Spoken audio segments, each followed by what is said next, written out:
Well, what a fantastic first keynote that was. And I would like to welcome you all to our morning session, Shaken and Stirred, COVID and Violent Extremism. My name is Julian Drugan. Now, it gives me great pleasure to introduce three excellent papers this morning and to facilitate what I'm sure is going to be a very vibrant Q&A session at the end. And so just a note to everyone, please do submit your questions through the Q&A function rather than the chat. I'll try to get to them all when we close the paper sessions in about an hour from now. Now, you can access the full speaker bios for all our presenters in the program. So for the sake of brevity, let me please just introduce our first speakers. We have Dr. Kristy Campion and Kristy Milligan from the Australian Graduate School of Policing and Security at Sturt University. They're here to talk about extremist exploitation of the context created by COVID-19 and the implications for Australian security. Welcome, Kristy and Kristy. Thanks. Thank you, Julian. Much appreciated. And thank you all for having us here. So it's a wonderful opportunity to present here at AVERT, and I think a bit overwhelming to talk after such an exceptional keynote.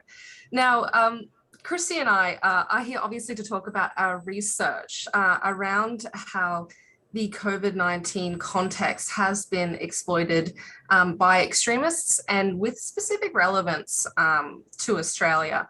So I'm going to give you a little bit of a background on what has been a truly sort of overwhelming research journey with respect to this paper.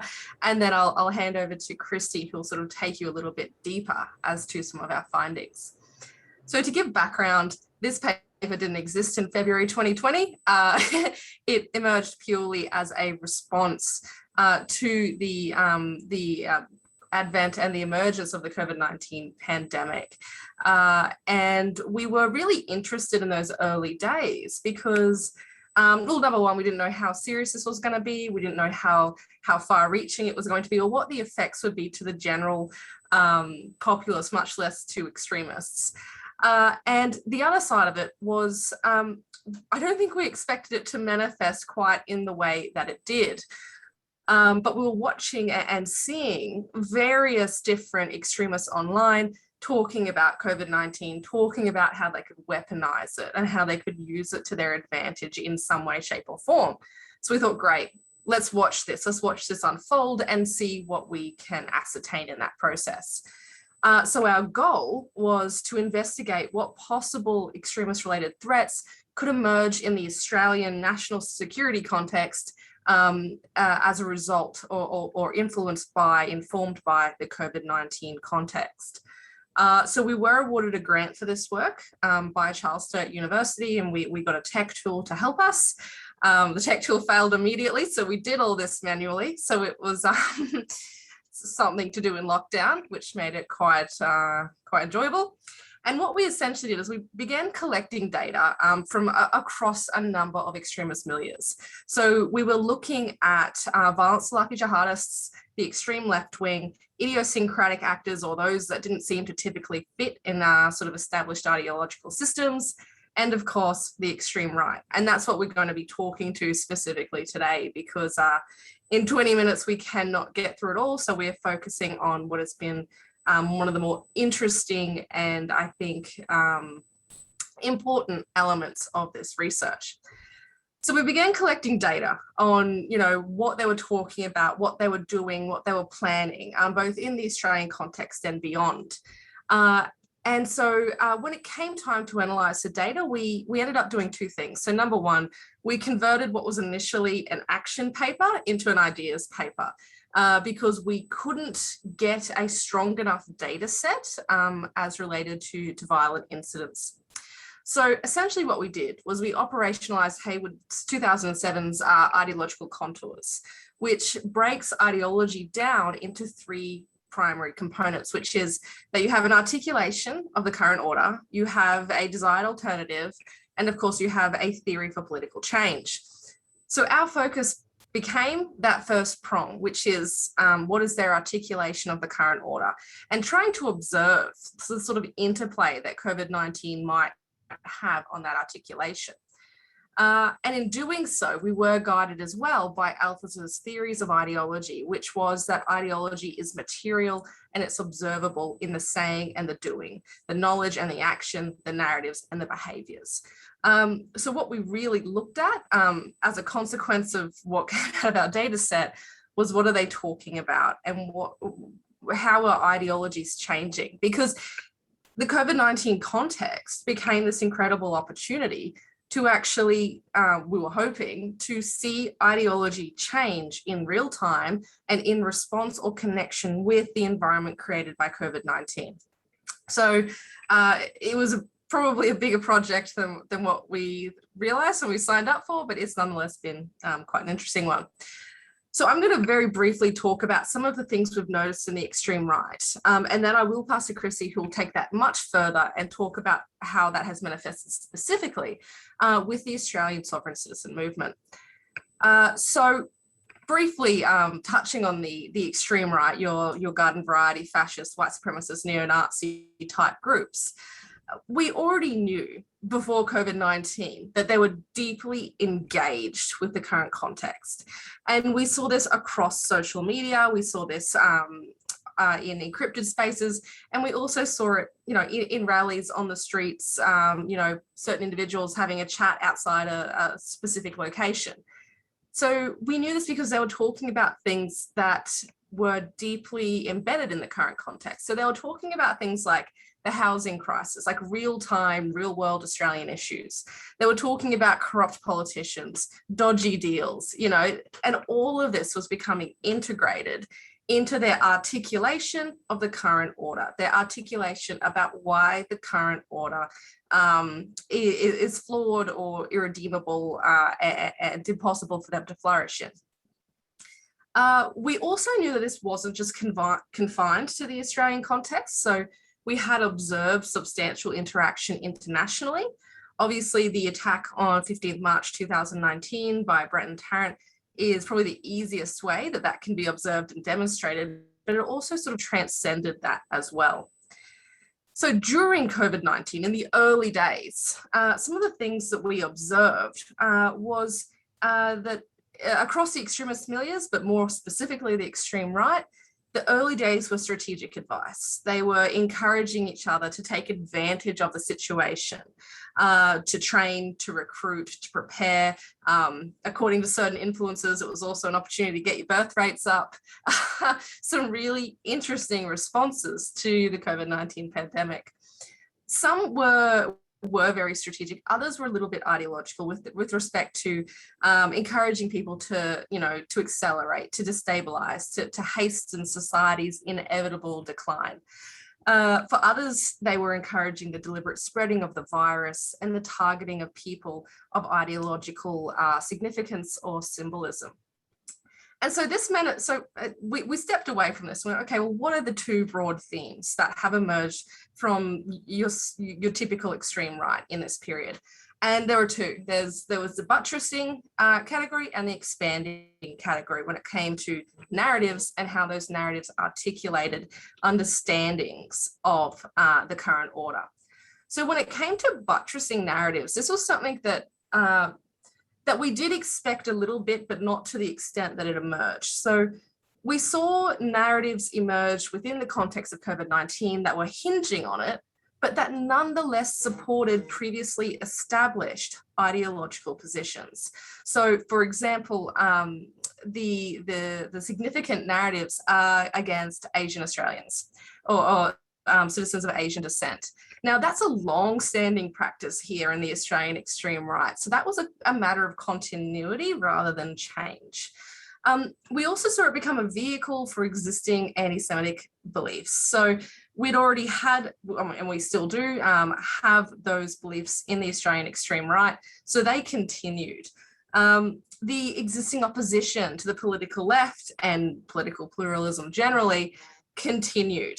And more specifically and more importantly, their opposition to globalism, which is globalisation and the effects thereof, such as immigration and multiculturalism, remained very strong narratives.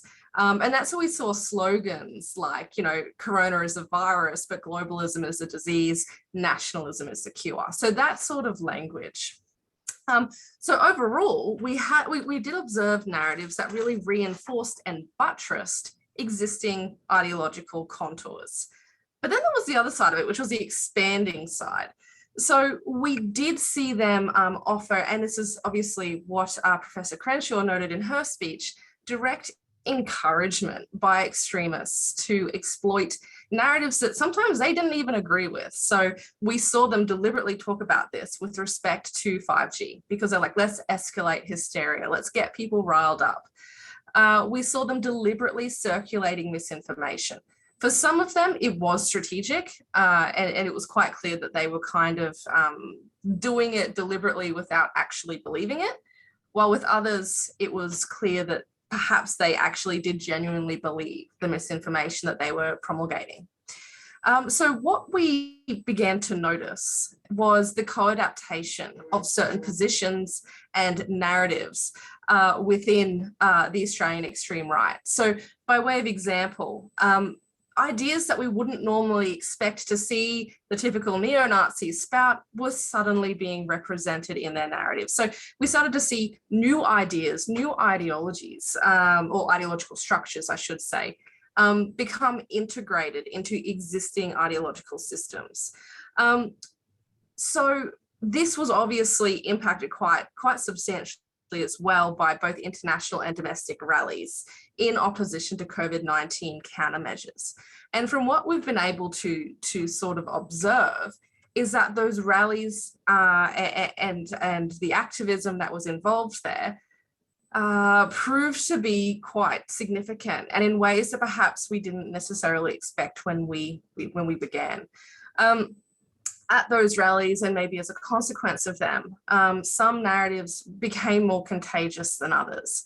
And I think that the best example of that, and the clearest example of that, comes from the Australian sovereign citizen movement and some of the activities that we've seen them engage in over the past year and a half.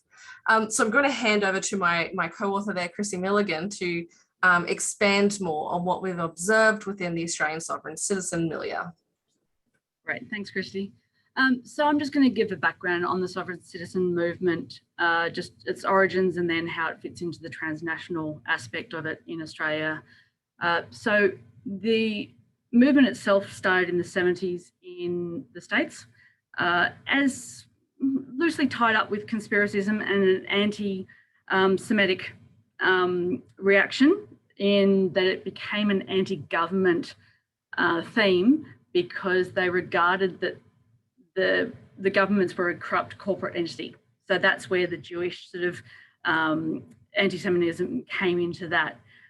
The American culture of having very revolutionary patriotism, they had the gun culture, the very sort of fundamental evangelistic churches, all played into the sovereign citizen movement being a lot more dangerous than what we've sort of demonstrated here in Australia.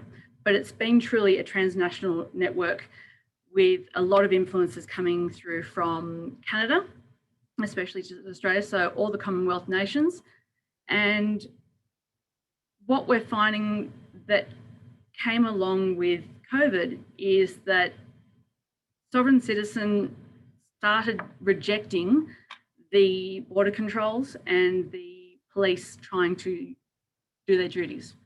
So as more and more sovereign citizens were posted online, uploaded their videos, then obviously more people use the internet to research the sovereign citizen movement, and we saw a massive increase in numbers in chat groups, Facebook, Telegram, and then what we were seeing is that they were at all the social activism protests. And we can tell that because the red ensign flag is used by the sovereign citizen movements, and that was frequently at these rallies. And when you consider that these rallies were happening at a much increased rate, so in Australia we don't tend to have as many, and we were having at least one major rally every month, and they were nationally organised that would go across several states, at the same time. there are some major differences between the Australian and the American sovereign citizen movements, and then there's different variations between each movement as to which laws they're choosing to pick from. So some are believing that the Magna Carta is the ruling doctrine. The Americans think that it's the 14th Amendment, and that they do not have to follow the directions of the police. They do not have to follow the law in general, or some follow aspects of common law, and they don't have to pay taxes. So it's all very interesting, but each variation, and when I say sovereign citizen, that's an umbrella term because there are quite a few different versions. So Freemen of the Land or Moorish citizens. So when we look at what we found with Australia in COVID, is that the impact that it had was not only on the police, because they were having to deal with more and more interactions of these sovereign citizens that have co-opted into this ideology that has only come about because suddenly they've got rules being imposed on them that they don't want to follow, that they're trying to get a workaround. The other thing that we found is that those chat groups then and those websites, so you Facebook, Telegram, all that, is then you have the crossover of the conspiracy movement and also the anti-vaxxers. So suddenly you've got these civil protest movements where you've got not only the physical presence of all these ideological and idiosyncratic actors coming together, but then you've got them in the online environment. And so that's creating a wider extremist ideology that started from a simple sovereign citizen idea of how do I get over the border when police are trying to stop me from traveling because of COVID. So amongst that, the impacts as well of not only has it created a stronger extremist presence and the threat of that ongoing, because Australian activism is pretty ambivalent in general.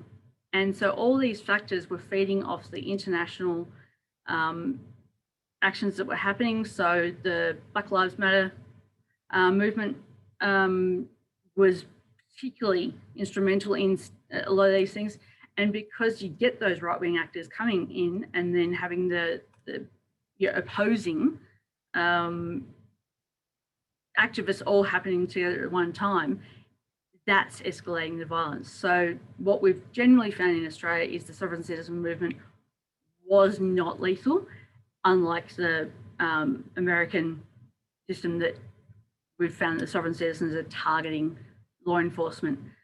So as a impact that we're going to be finding in Australia, I think that once the lockdowns and the actual impositions on people's freedoms start to decline, then the sovereign citizens are actually going to start backing down and removing from that ideology because they never really believed it in the first place. It was purely tactical. The problem is though that the influences from the conspiracism and the anti-vax movements will lead some people in the other direction, so that they will go further into that direction and further into extremism and further into potential acts of violence. And yeah, that's pretty big consideration for Australia. Yeah, absolutely. And I think that we do expect to see that the implications of this ideological co-adaptation is that the way that we perceive their ideologies to be, and we have typically sort of gone, well, this is what a neo-Nazi is, this is what a fascist is, and we've divided them up nice and neat. And we think that this co-adaptation we've seen, the integration of certain ideas, particularly the non-interference element of the sovereign movement with the otherwise seemingly authoritarian neo-Nazi movement, like that's ideologically quite contradictory. And yet we're seeing them, exist in the same universe, the same ideology, the same world of ideas. So we are expecting that these fractures and these intricacies will continue into the future. We've seen in the past that activism can play an important role in the sharing and disseminating of ideas, and that sometimes this can in fact lead to the emergence of new groups and new iterations. So that's something that we're also taking into consideration. Now, I'm aware that we've got about 10 seconds left. So what I will just finish on is that one of the key things we really found with this research was that, well, obviously we focused on the sharing of ideas and the co-adaptations between seemingly contradictory ideological systems. But what we also found is that this sharing, it wasn't just online. Now, a lot of obviously our data collection was, but we still saw them meeting in person. We still saw them sharing manuals, doing letter drops. So I think there's an important element there to recognize with what we've just said, which is that even though the COVID-19 context would seemingly have prohibited those offline interactions and the offline sharing of ideas, we found that it actually occurred in both online and offline. And that was, oh, sorry. Yep. Look, I'm going to thank you very, very much for that. But unfortunately, for the first session of the day and of the conference, I've been tasked with being a rather ruthless timekeeper. And hopefully we'll be able to talk a bit more about the online dynamic in the Q&A at the end. And I'm really hoping we get to have a flourishing Q&A. So I really want to thank you both for extraordinarily timely and extraordinarily engaging presentation, truly. And we really appreciate you also presenting, such fabulous emerging research in this space. But we really need to get on now to our next presenters. And it gives me enormous pleasure to present them. I think we all know Dr. Matteo Vergani from Deakin. We also have Assistant Professor Ryan Scrivens from Michigan State University, and Alfonso Arranz from the University of Melbourne, who are here to speak about the adaptive nature of online hate, the impact of COVID-19 on a Telegram conspiracy channel. And I believe it's Matteo who's going to be presenting. So welcome, Matteo, and please take it away. Thank you so much, Julian.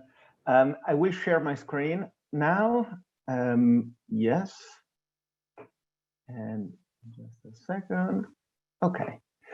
I hope you can see the PowerPoint well. So, yes, what did we look at?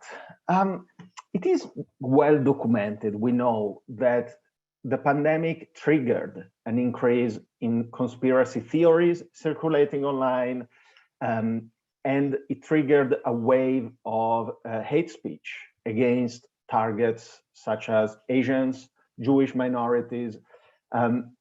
We contribute to this literature by looking at the pandemic not as a unique and homogeneous event, but as a process made of different phases marked by country-specific responses, such as lockdowns and reopenings.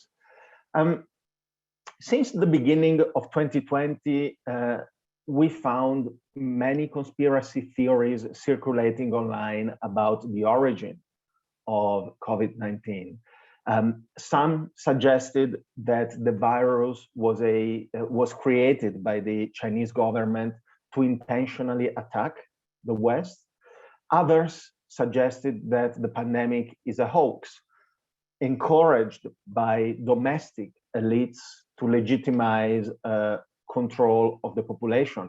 So did different phases of the pandemic, so lockdowns and reopenings, trigger support for some conspiracy theories instead of others? And did they trigger waves of hate speech against adversaries identified by different conspiracy theories? So we search our answers to the questions by studying the language of one of the biggest, probably the biggest Italian conspiracy Telegram channel called La Cruna del Lago, which means the eye of the needle. The channel was created in February, 7th of February 2020, by Cesare Sacchetti, who I mentioned because maybe some of you know that he is one of the top 5 super spreaders of misinformation online about COVID-19 in Europe. So it's a big name. It was identified by NewsGuard as being one of the top 5. So La Cruna del Lago, the eye of the needle, is the name of many social media groups like Facebook groups, WhatsApp, Telegram channels, and a website created by Sacchetti. So you can see a few screenshots from the website, and this gives you a clear idea of the type of content that circulates in the Telegram channel. So we believe Italy is an interesting case study for a few reasons. So first, it gives us the opportunity to look at the spread of conspiracy theories in one country identified by language, which is Italian. With English, it is virtually impossible, of course. So we can try to assess the effects of lockdowns and reopening based on language within the Italian context. Also, Italy was the first Western country to be hit by COVID in 2020, and very, very hardly.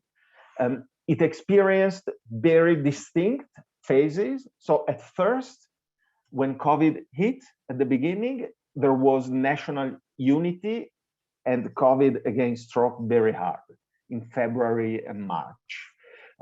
Actually in January, February, March. Then there was a release of the restrictions. Everyone went on holiday, and then, surprise, there was a second wave of infections, a second lockdown in November, but very much less popular support for it. So we adopted an exploratory research design to look at how the different phases of the pandemic affected language. We downloaded all messages from the Telegram channel from the 7th of February, until the end of December 2020. So basically 1 year, the first year of the pandemic. So we had 239,000 plus messages. We used 2 methodologies to analyze the data. Well, first, observation. So we accessed the Telegram channel as observers. It was open to everyone. It was publicized in even mainstream media. We accessed and we remained part of the channel discussions we observed over time.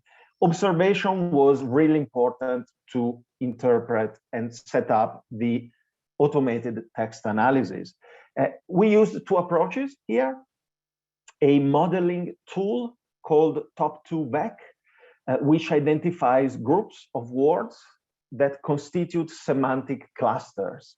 And then we labeled the clusters of words based on our knowledge and understanding of the conversation in the channel. And second, we used a text classification model of online hate speech in Italian, existing, which distinguishes text into different classes. So acceptable, inappropriate, offensive, and violent speech. I leave it here for now about methodology of text classification and topic modeling, but if you have more questions, we will answer in the Q&A. So just wanted to start by showing some macro level patterns in the data.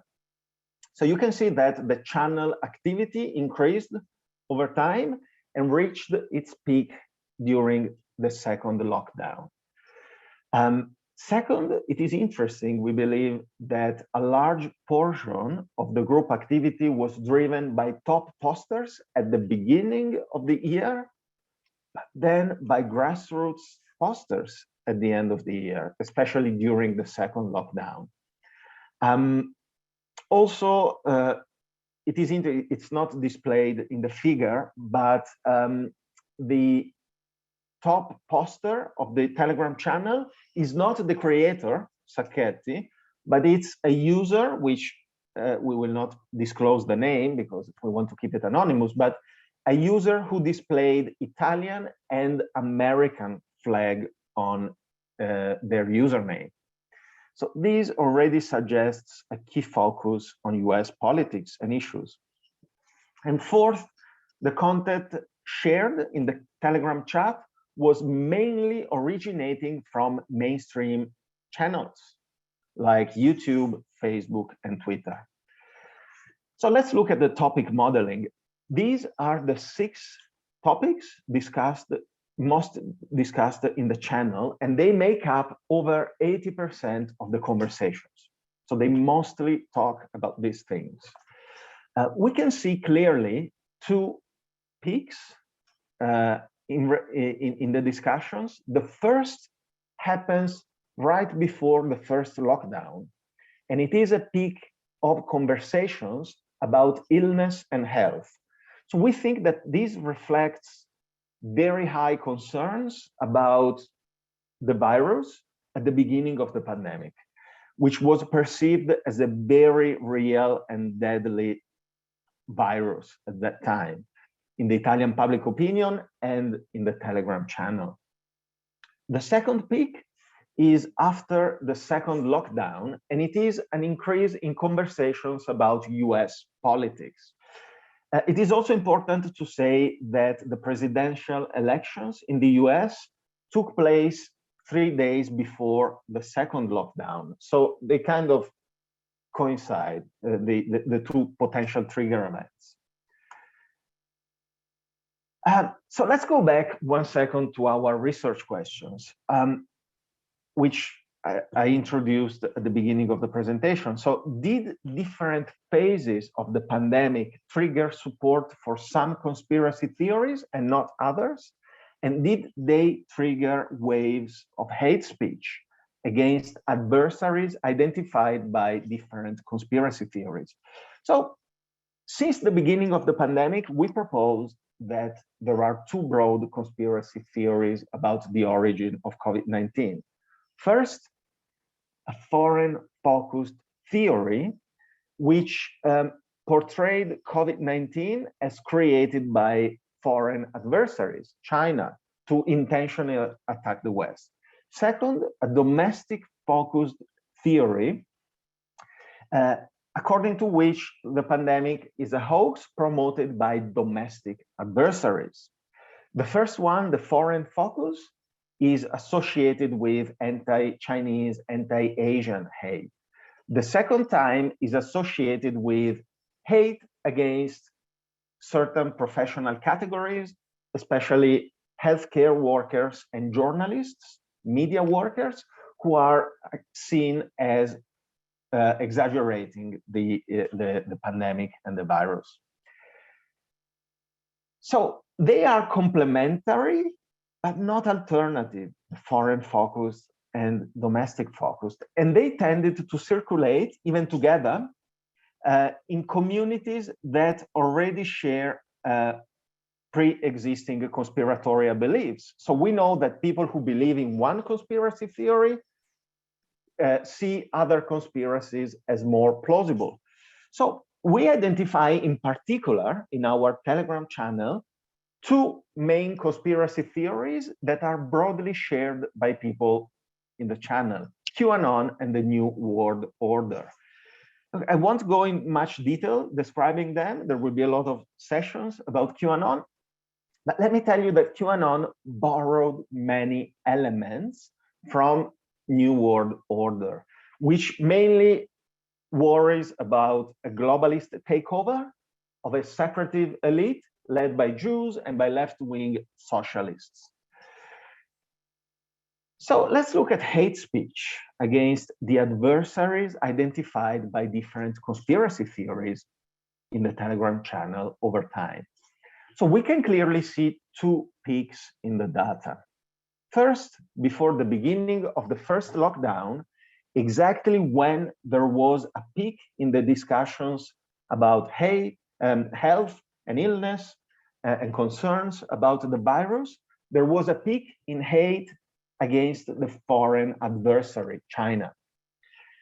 after the beginning of the second lockdown, right when discussions focused increasingly more about US politics, there was a peak in hate against domestic adversaries, specific journalists and healthcare workers in Italy.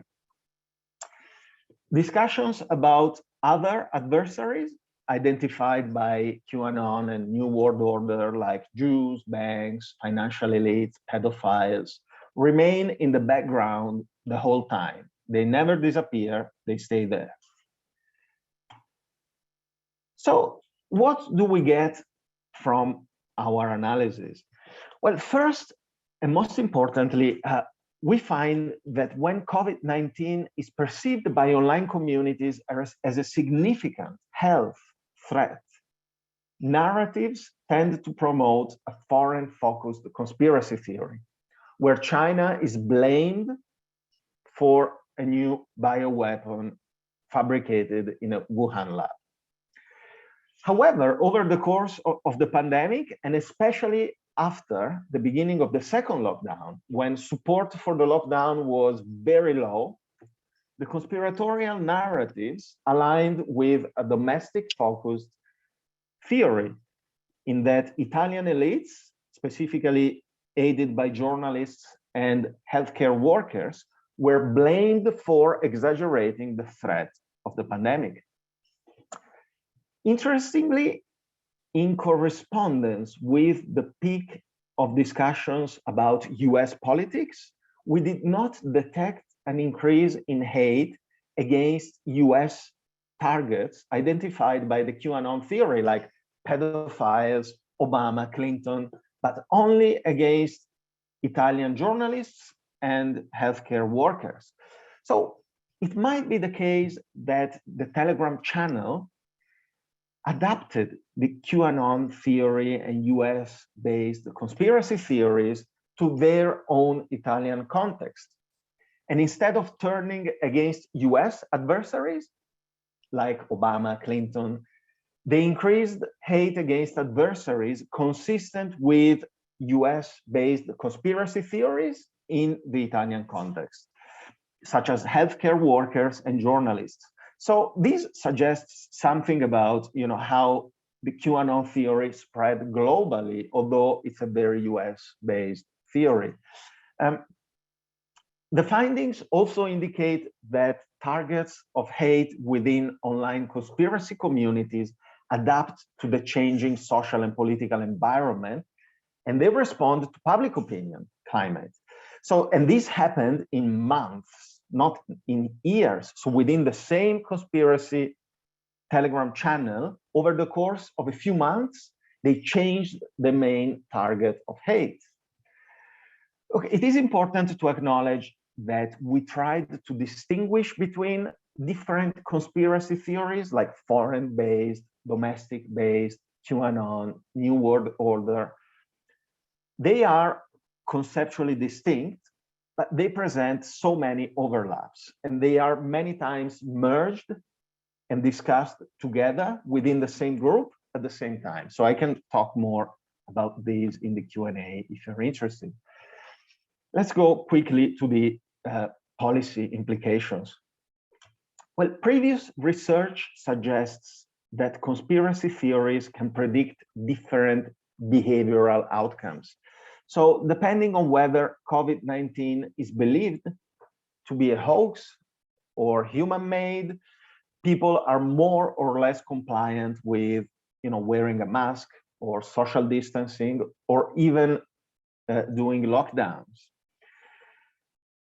So we think that more online hate speech against China might signal increased risk of real-world hate or harm against Asians, which we have seen anecdotally during the pandemic. More online hate speech against journalists and healthcare workers might signal increased risk for real-world harm against these professional groups. Again, we have seen anecdotal evidence, and these constitute real and great empirical questions. So we'll stop here. we'll give back to the session in a couple of minutes. So thanks everyone, and we look forward to receive your questions in the Q&A session.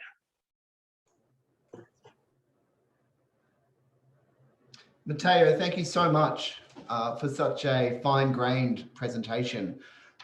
Getting into the detail when it comes to narratives, but also using big quantitative data.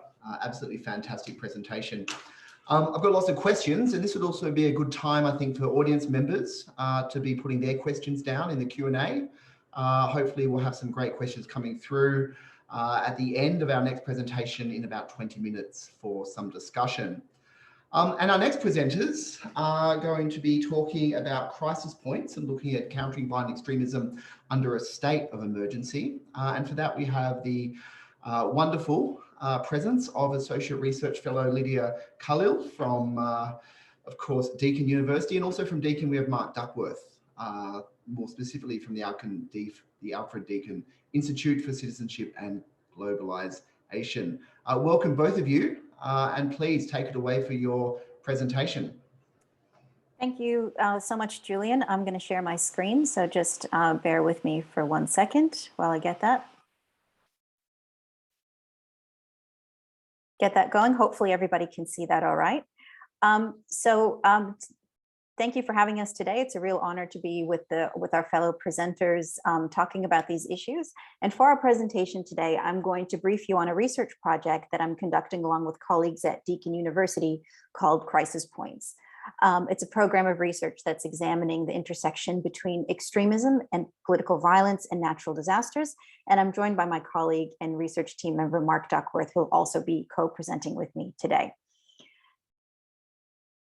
So this is a multi-member research project that's funded by the Center for Resilient and Inclusive Societies, CRIS. It's being co-led by myself and Dr. Joshua Roos, but it also includes my co-presenter, Mark Duckworth, Dr. Vivian Durand, Associate Professor Chad Whelan, and it's supported by some excellent research assistants of Rebecca Devitt. And in this presentation today, we're going to go over the rationale behind the Crisis Points project, the key research questions that this program of research is examining, and present on some of our findings from a recent policy stocktake where we reviewed 20 years of Australian countering violent extremism, counterterrorism, emergency management, and resilience policies, which is a methodology we devised to help answer one of the key research questions of this project, and we'll close with some key takeaways and conclusions. So first, why the Crisis Points project? Well, we've experienced concurrent crises in 2020 and 2021, and we've observed the effects of them on social cohesion and violent extremism. In Australia, we not only had the COVID pandemic, but we also were grappling with the massive recent bushfires and a decades-long drought, so multiple natural disasters and states of emergency within a very constricted period of time. We've seen how the coronavirus pandemic has animated violent extremism, particularly by right-wing extremists, and it's helped highlight how crises can be instrumentalized by extremist actors. And it's something that our session's earlier presenters have eloquently examined and spoke about. We also recognize that in these past couple of years are not likely to be an aberration. In fact, multiple scientific assessments from the United Nations Office of Disaster Risk Reduction, the Center for Research on the Epidemiology of Disasters, and many other studies say that the natural disasters will increase due to climate change. And so we should expect more of the same, multiple, even concurrent natural disasters that will challenge governments and fray society and social cohesion. We've also observed that the current information environment is markedly different to past years and past decades. There's a rise of disinformation and misinformation, particularly around natural disaster and emergency events. So the key research questions that our research project is examining are a few layers of examination. Mainly, we're seeking to find out to what extent are natural disasters and emergencies potential drivers for radicalization and mobilization to violence, particularly in high GDP consolidated democracies. How does the spread of disinformation and extremist narratives utilizing disinformation and conspiracies and natural disasters mobilize individuals or contribute to political violence? And lastly, to what extent this impacts the state's ability to respond, and do governments recognize this and account for it in their policy development?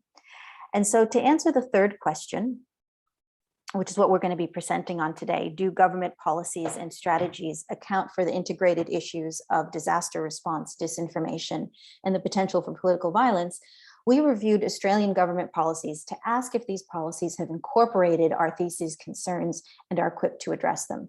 So we engaged in a data extraction of 73 publicly available Australian national, Commonwealth, and state emergency management, resilience, counterterrorism, and countering violent extremism policies from 2002 to 2020. We engaged in a data extraction of 73 of these documents. It was extracted using an extraction form that was developed by the research team that included a number of prompts and key questions on the intersection of natural disasters, emergencies, and violent extremism, examine the program logic of these policies, and also some of their underlying assumptions. Before we go into the findings of what we found in this examination of the stocktake, I want to take a step back and provide a bit of context and also define what we mean by disaster and natural disaster. And here we're using definitions from the Center of Research on Epidemiology of Disasters, the CRED, which define disaster in the following ways outlined in this slide. And the UN Office for Disaster Risk Reduction further explains that a disaster is a serious disruption of a functioning of a community or a society due to hazardous events interacting with conditions of exposure, vulnerability, and capacity, leading to human, material, economic, or environmental losses and impacts. So while we think of natural disasters as mostly environmental, like an earthquake or a flood or a bushfire, the COVID pandemic would also be classified as a biological natural disaster, even though we don't usually use those terms to describe it. So as part of our research, we also been conducting a lit review, and we found so far that what research has been conducted on natural disasters and their role in provoking terrorism or political violence does demonstrate a correlation. So an earlier study in 2011 by Barabee and Oswald studied 167 countries from 1970 to 2007 and found that there was an increase in deaths in natural disasters resulted in an increase in terrorism-related deaths and attacks the following 2 years. And they hypothesized that the turmoil caused by emergencies exacerbated vulnerabilities that terrorists then exploited, and that post-disaster instability and political tensions could manifest as terrorism or violent extremism. And more recent research has shown that there's an increase in terrorism after disasters. Not only is it correlated, but it's it's related to the government's response. So it's the portrayal of the government's response to a natural disaster that impacts subsequent terrorism rather than the natural disaster itself. So in other words, poor disaster or emergency management, or even the perception of it, can act as a push factor by exacerbating existing grievances.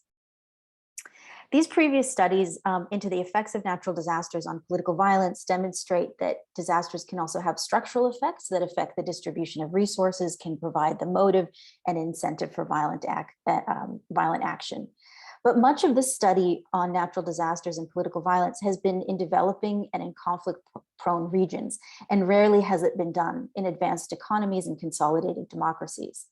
And in fact, these previous findings into the effects of natural disasters on political violence found that the effect was concentrated in countries with low to mid-range GDP, and that countries with higher GDP didn't experience increases in terrorism following disasters or emergencies, because it was assumed or hypothesized that richer countries had more resources to effect disaster recovery and combat terrorism.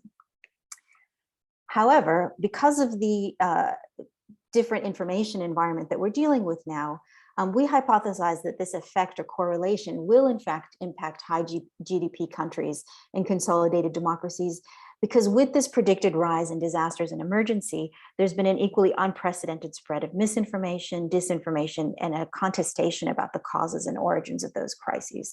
So in the current information environment in the post-truth era, it's becoming increasingly difficult for governments and authorities or authoritative sources to provide accurate messaging that cuts through and to address disinformation used by extremist actors to exploit emergencies or crises. And in fact, previous research into disinformation and conspiracy theories demonstrate that with major societal events that cause upheaval, like a natural disaster, this uncertainty and disruption can contribute to an increase in belief in conspiracy theories that have then fueled extremism and political violence. So conspiracy theories connected to natural disasters and crises have inspired plots and attacks. We've seen this with the COVID pandemic. Spreading disinformation has become a form of attack in and of itself and as a way to delegitimize governments. And COVID has been this really clear example of a crisis colliding with conspiracy. We're also observing that extremist or anti-government actors are not just reacting to the effects of a natural disaster or the government's response to them, but are actually preemptively undermining government's response. And they view natural disasters and emergencies as an opportunity to spread their narratives and their disinformation. In addition to the COVID pandemic, which is something on our minds lately, we've also had the example of the Australian bushfires of 2020, they were an example of how extremist movements, particularly right-wing extremist movements, have instrumentalized and exploited crises to foment anti-government sentiment and extend their narratives and mobilize. So during the bushfires in Australia, we had far-right actors pushing narratives through coordinated social media campaigns that malign minorities and opponents. On the left, for example, some posted that the fires were work of Islamist arsonists, or they were caused by insufficient backburning due to Greens Party or Antifa opposition. And they also legitimized the use of violence against these groups. So during the bushfires in Australia, we saw one conspiracy theory that was expanded and spread by extremist actors online that proposed that the bushfires were deliberately lit in order to clear land so that government and a private company behind this proposed high-speed rail project wouldn't have to pay people for their land. And we saw a very similar dynamic play out in the US forest fire season in California as well. So we see that natural disasters and extremism also intersect through state of emergency declarations. State of emergency in which a democratic government invoke emergency powers after natural disasters also play into the narratives of anti-government extremists. So what we see are necessary extensions of government authority and curtailing of liberties during an emergency. Extremists frame as tools for social control, as evidence of authoritarian tendency, playing into these concerns that a temporary restriction will become permanent features of life and governance, something that the sovereign citizen movement that the previous presenters, Kristy alluded to as well. And in the US, for example, there have been a number of disruptive plots and actual plots by anti-government extremists because of these state of emergency declarations. But here in Australia, actually, we've seen real evidence of how the state of emergency can push unrest and political violence. Right here in Victoria, in fact, in September, just a couple of months ago, we were beset by a number of violent anti-lockdown protests, this time originating from the shutdown of the construction industry during a state of emergency that was declared by the Victorian government. And this resulted in the head office of a well-known construction union, the CFMEU, being mobbed and attacked. And then it was followed by a number of days of broader violent anti-government demonstrations. Now, there's a big question around who was driving that latest violent protest action. Was it really disgruntled union members angry at the government shutdown and their union leadership? Was it hijacked by far-right actors and anti-government, anti-vax, anti-lockdown protesters? And it appears that if it was both, there were union members, a small minority of unionists who were protesting against mandatory vaccine mandates, the lockdown measures, the stopping of the construction industry, but it was also seized upon by anti-lockdown protesters and anti-vax protesters and some far-right groups as well. And so we need to note this is that it was a continuum. The protests in September just didn't happen then. We had been experiencing a number of protests that were illegal due to the state of emergency, that some of them did turn violent. And so we saw this kind of two simultaneous worlds coming together, the online and the public space as well. So given this current context, and I should also say that crises can also feed into this notion of accelerationism, right? This is a philosophy by extremist actors that any kind of crisis or natural disaster can be seized upon as a way of promoting this accelerationist philosophy. So given this current context, we asked, are we prepared? So we began to address that third research question. Do Australian government policies and strategies account for the dual integrated issues of disaster response, disinformation, and violent extremism? And we asked, Do Australian emergency management plans and strategies account for the potential for civil unrest, political violence, and violent extremism? Do counterterrorism policies acknowledge that natural disasters can be a push factor to violent extremism? And has the prospect for political violence been incorporated into disaster risk reduction frameworks in Australia? And so we asked these questions in our data extraction, this one in particular around disinformation. Does this policy acknowledge the potential for the spread of disinformation around natural disasters and crisis events? Has this policy developed or referenced a communication strategy or approach to address disinformation around natural disasters and crisis events? And we found that while many emergency management policies emphasize the need to put forward some clear and timely warnings, and be a source of trusted information and be a need to establish effective media management and public communications, there was very scant acknowledgement of the risk or harm of disinformation or the need to counter it. In fact, in terms of emergency management plans, there was only one that we could find out of New South Wales that came close to an implicit acknowledgement, calling for the need to put forward an effective message to counter divisive influence.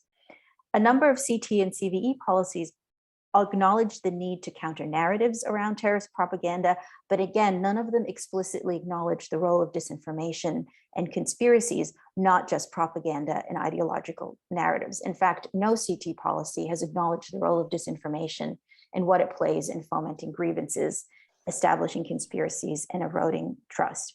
And so for the other research findings, I'm going to hand it off to my colleague, Mark Duckworth, and he'll walk you through some of the other research findings that we found in our policy stock tank. Thank you, Lydia.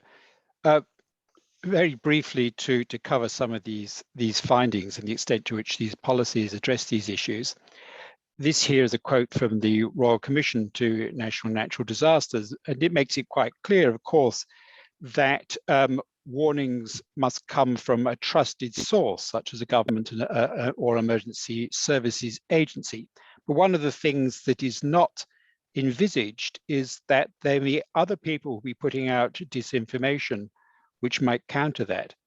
This is something which has been a characteristic of the pandemic, but it's an issue that we'll need to focus on. When an emergency management agency says there's a fire, it has never up until now been taken as an idea that someone will put out something, there isn't a fire or you don't have to do anything.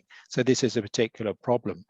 If we look at the next slide, I think this is also part of a broader issue which is found in the Edelman Trust Barometer, is that in Australia in particular, there are these two trust realities about an informed public that actually trusts government and its messages, and a large group of society which in fact doesn't implicitly entrust this. And this means that there is potential for this disinformation relating to emergency management to flow. Looking at the next slide, I think one of the things which is a common feature in the last 10 years is the focus on focusing emergency management on communities. Communities are the center of all that we do, is what's been said. But I think there's also an awareness in some policies, such as the Victorian SES policy, that when we're talking about hazards, we're talking about disasters, as it says here, connected and resilient communities are ready to look after each other in times of crisis, and that includes an incident of violent extremism. So there is a recognition within some policies that this covers all the aspects of social harms. The next slide that I think that we need to consider is that there is recognition that crisis may have cumulative effects, and that is set out in the Australian Disaster Preparedness Framework. So there is scope to encompass what we've been talking about within the ideas, but they just need to be more explicitly stated. So what we're saying is not contrary to what policies say, but the policies generally do not explicitly identify these as particular issues. If one looks at the next slide in particular, then I think that the other element, which is also recognized, is the multi-layered nature of disasters. As Lydia pointed out, we have both, bushfires and pandemics and other disasters happening at the same time. There is a recognition that these things can happen together, but again, this issue has not been made as explicit as it could be, in the events of the last couple of years have brought that to the fore. So if I go to the next slide in particular, we probably do need to recognize that the issues around the impacts on social capital and so on is important, and the disaster risk reduction framework recognizes it. So turning to our last slide for some 3 high-level conclusions. Natural disasters can act as a push towards violent extremism, so that is something that is recognized in the literature. Disinformation is not explicitly addressed in EM or CT policies, and given the events of the last 2 years, that's something that they need to do. And there also needs to be a broadening of the understanding of these risks to explicitly incorporate the risk of political violence into the policies. So I'll leave it there.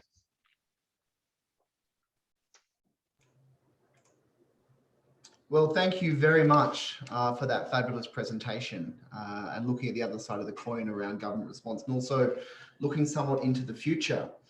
Now, due to, I think, all of the presenters being extraordinarily strict and very generous with their time, we have a good period now for some Q&A before lunch.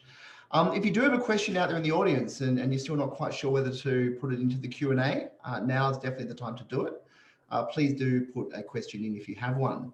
Also, we do have Ryan and Alfonso here with Matteo, so we have plenty of people who can answer questions. Now, I'm going to abuse my right as chair of this particular session to ask the first question. And it's a question that really, I think, goes to all the papers. So I'm very happy for anyone to jump in to answer this question and everyone to have a go. It's about the effect of what you've been talking about. We've seen how COVID and potentially other emergency crises are being appropriated by terrorist groups, how they're adapting to these particular events, these crises that are affecting society. What's the long-term effect of that? In terms of narratives, for instance, do you see terror groups adopting these conspiratorial narratives long-term and using them to, say, align with public sentiment and mobilize new communities? But also the events you've talked about, things like protests and new online communities forming. Do you see new networks having been formed that are going to exist after the COVID pandemic has receded somewhat into the background and creating the nucleus, say, for future group or mobilization problems that we might suffer in the future? So, you know, what's your crystal ball suggestion for the next few years? Is this a flash in the pan, or are we looking at an ongoing series of problems due to COVID?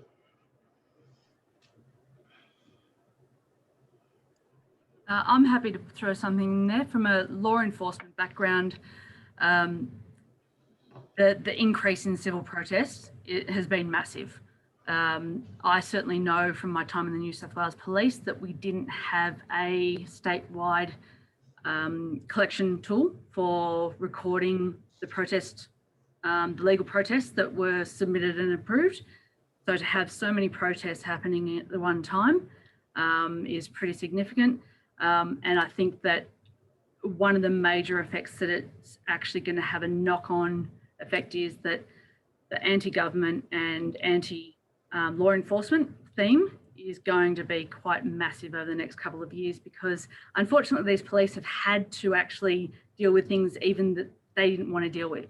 So there are actually police affected not only from having to deal with all these different actors with different ideologies and not knowing how to necessarily deal with a sovereign citizen response, but then also having their own lives and their work professional careers being affected because they're guarding hotels for a week instead of doing their normal jobs. So we've got a lot of backlog of other work that's accumulated and crimes that are happening.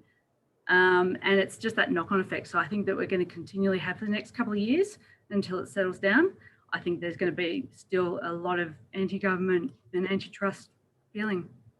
That was, to bounce off that, that was one of the things that we did find, is that role of trust.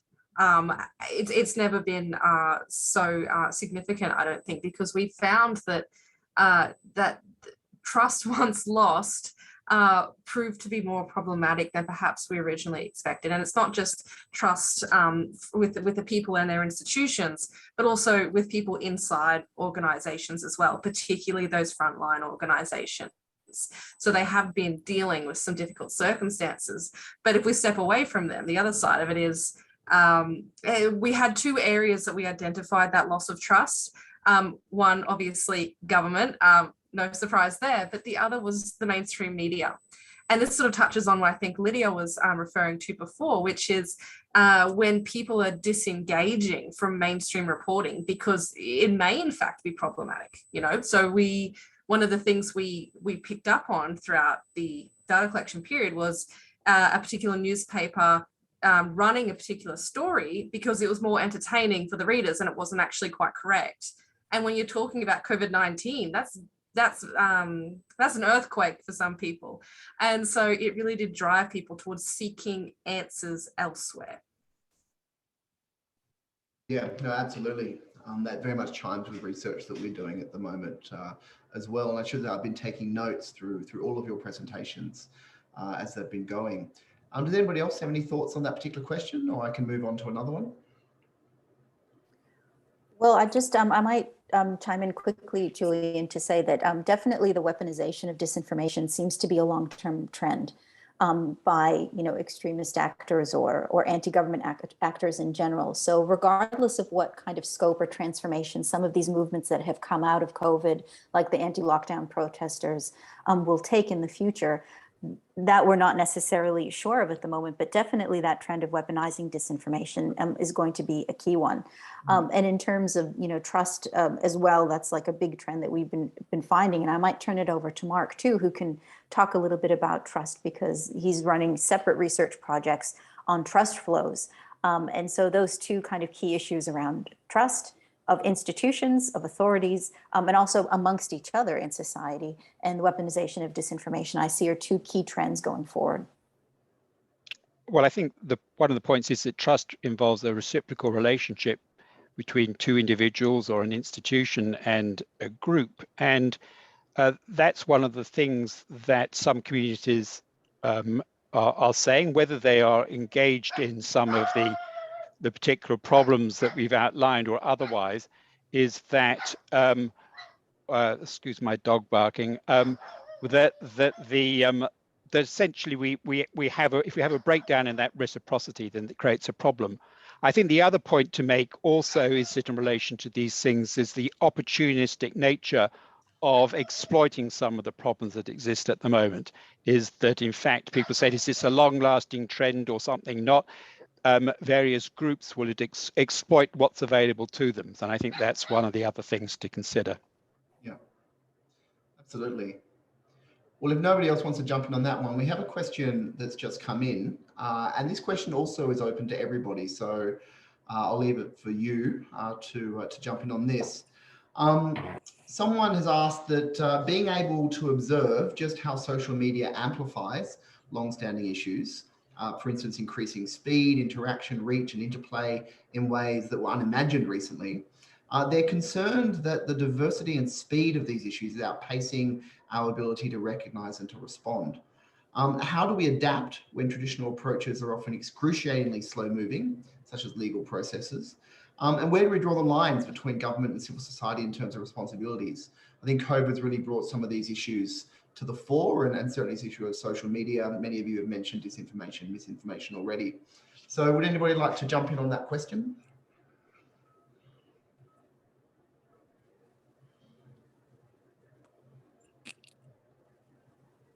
I can sort of make one observation. I certainly within the crossover of the sovereign citizen and the conspiracism and the anti-vax movement, I found an article that was claiming that Daniel Andrews has now got children stored away in his basement. So it's following the same Pizzagate kind of trend. So I think that we're going more towards the American trend. So I think the QAnon aspect is going to come through a lot. And I think that if you're looking at the extreme right actors that are coming through now, that transnational networks and sort of showing that interconnectivity and that globalization that we do have because of the online capacity. So if you're looking at the Proud Boys and those groups that are now starting to have the Australian factions, the internet and the online environment is pretty massive. Yeah. I think this comes also to the point, Kristy, you were making at the end of your presentation on the online-offline dynamic. And I remember you were saying that although as researchers, we tend to privilege the online to some degree because we have access to it, certainly during COVID, but you also saw events occurring offline as well in parallel. Yeah, absolutely. And often, obviously, in contradiction to COVID-19 countermeasures.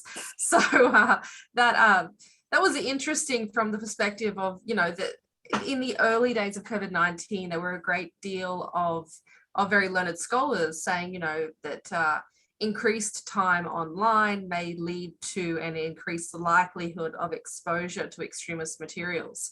And here in Canberra, we were getting these materials dropped in our letterbox. We didn't even need to log on. So it was quite an interesting situation there, because I think that obviously the internet does play a considerable part, but that there are also people who, to reflect back on our discussion on trust earlier, who also don't trust the security of various online communication systems and who will revert to doing things offline. And to sort of touch on something Kristy alluded to earlier, one of the things we did see with the BLM protests in the Australian context was American right extremists advising Australians to go offline to organise. And so there are those directives existing within online spaces, and there's a recognition, I think, by both the actors themselves and by those who seek to curtail them, that it's not either or when it comes to online offline, it's both. Yeah.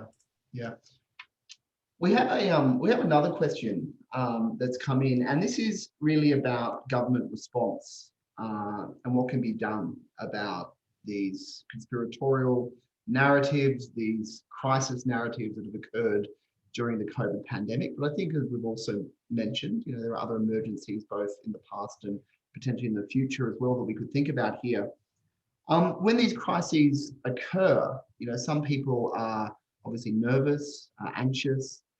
We've seen people who are anxious about things like vaccination and so on recently.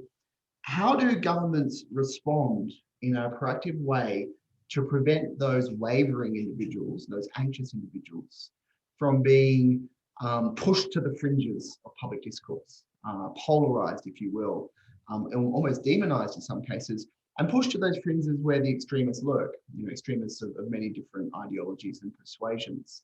It's a question that we can certainly talk about in regards to Australia, but I think it's actually a good opportunity, Matteo, for you and your team to maybe reflect a little bit on what the lessons learned might be in Europe at this time, in Italy.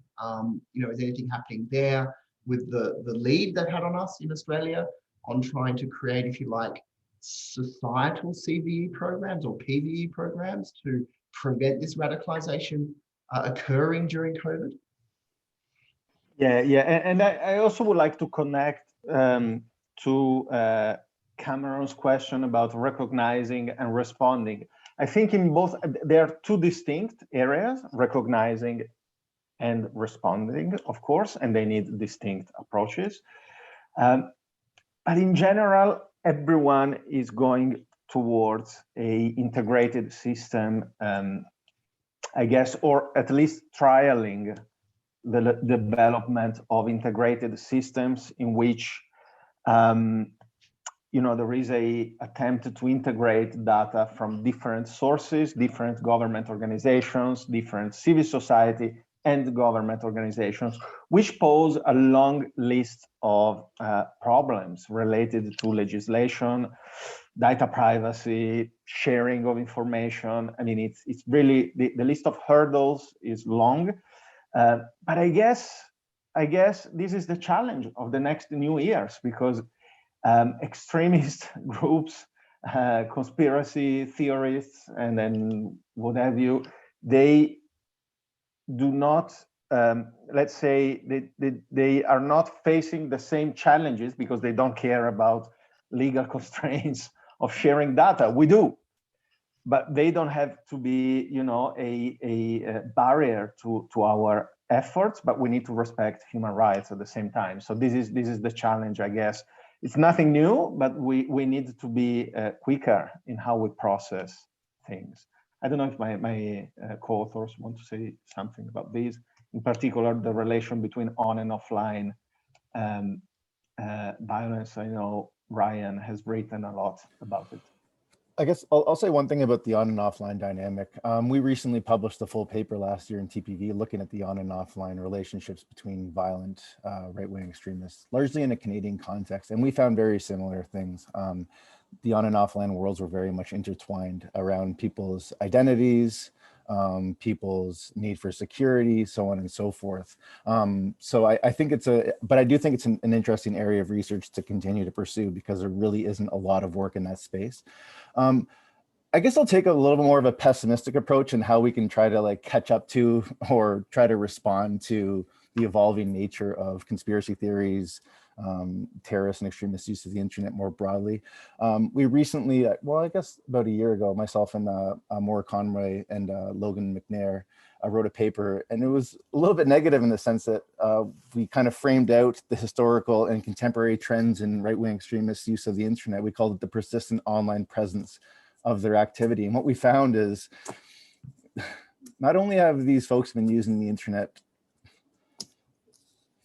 probably amongst the longest of any extremist or terrorist movement of sorts, but they're very quick to adapt to the evolving nature of these spaces. And law enforcement, for example, and policymakers, practitioners are consistently trying to catch up with them. I think that's probably what's going to continue to happen in the future. I don't think legislation is going to, I just don't think from a legislative perspective, we're going to be able to really grapple with this issue.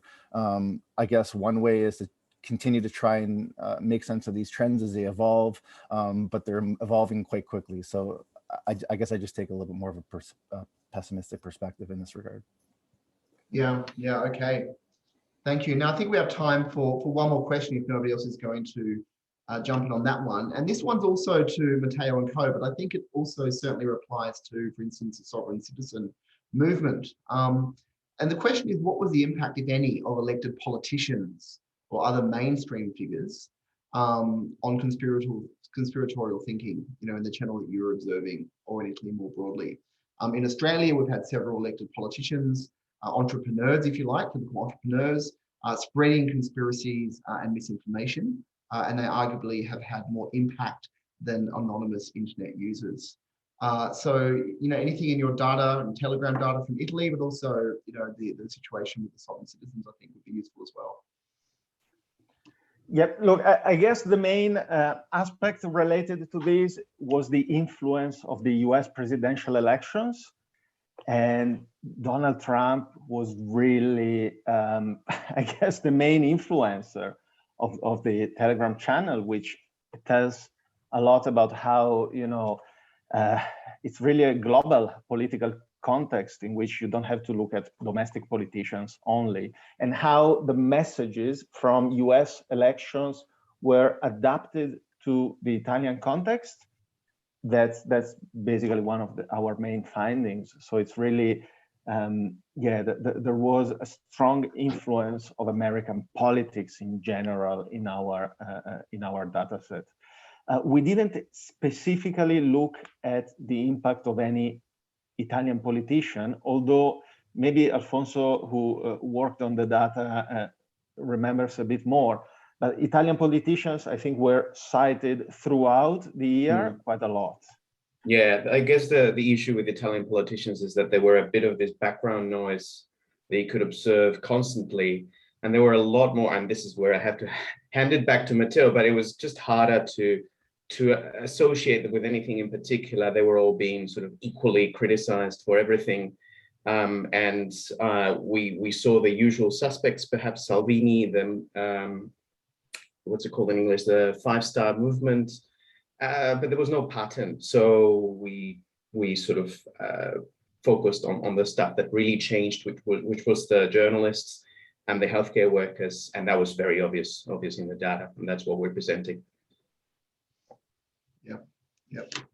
All right. Well, I think that with those, relatively positive words, I suppose, about the domestic situation, not so much the American influence, we are going to bring this session to a close. And I would like to just thank once again all of our speakers who presented such interesting and engaging and extraordinarily topical research. And for all of you in the audience who've been here, who've listened and who've asked questions as well, thank you so much. Once again, thank you. We now have a 40-minute lunch break. The start of the next session on conspiracy theories, extremism and social movements will be at 12:30 Australian Eastern Daylight Saving Time. I do look forward to seeing you all there. Once again, thank you, and I hope you all have a lovely lunch. Cheers.